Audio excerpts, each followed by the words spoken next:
Қайтейін енді, інімнің әйелімен төсектес болыппын. Сәлем достар, сіздермен бірге жасырын сыр арнасы каналыма тіркеліп, қоңырау белгісін басуды ұмытпаңыздар.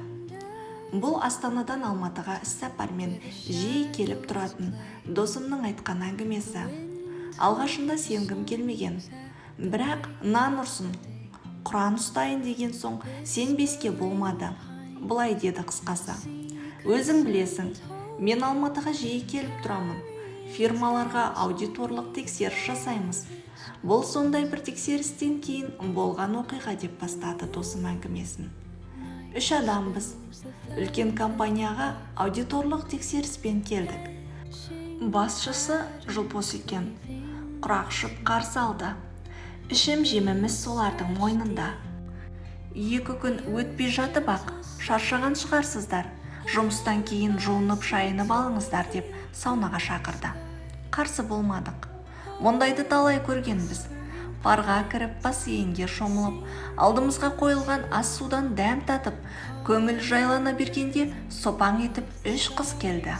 Компания басшысы оларды қарсы алып бізге таныстырып жатыр. Байқаймын, бұл қыздармен бұрыннан таныс біліс сияқты.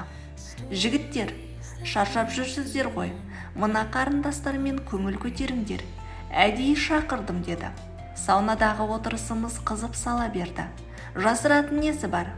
Арнайы шақырылған қыздар ғой, өз істерін біледі екен. Көшенің көбелектеріне келмейді. Киім кейістері, сөздері дұрыс. Артынан компания басшысы өзі айтты: тексерушілерді осылай демалдырып қоя береміз. Мұндай әдемі қыздарды қойнына салған соң, қандай тексеруші болмасын бізге оң көзбен қарайды. Бұл қыздар тәп-тәуір жерде жұмыс істейді, бірақ ара-тұра біздің заказды орындайды. Ол үшін қалталарына ақша салып береміз. Дұрыс екен дестік. 1 апта өте шықты. Қайтарға бірер күн қалғанда дүкен аралауға шыққанмын. Балаларым алдымнан шыққанда қолына ұстата қояйын деп ұсақ түйектер алдым. Дүкеннен шыға беріп едім. О, жолдас аға, қайдан жүрсіз? Деп бір танысым кездесе кетті. Бір ауылдың жігіті, менен 10 шақты жас кіші. Жағдайымды айттым. Жүріңіз аға, күнде кездесіп жатқан жоқпыз, дәм татыңыз. Бір ауылдың баласымыз ғой, деп өтініп болмаған соң адресін алып, жұмыстан кейін сонда бардым. Есікті ашып, інішектің өзі қарсы алды. Алдымнан жүгіріп шыққан ұлына ала келген ойыншығымды ұстаттым. Аяғымды шешіп, залға оза беріп едім, әйелі шықты. Оны көріп шалқамнан түсе жаздадым. Бір түрлі болып кеттім. Не сәлемдесерімді, не кері бұрылып кетерімді білмедім.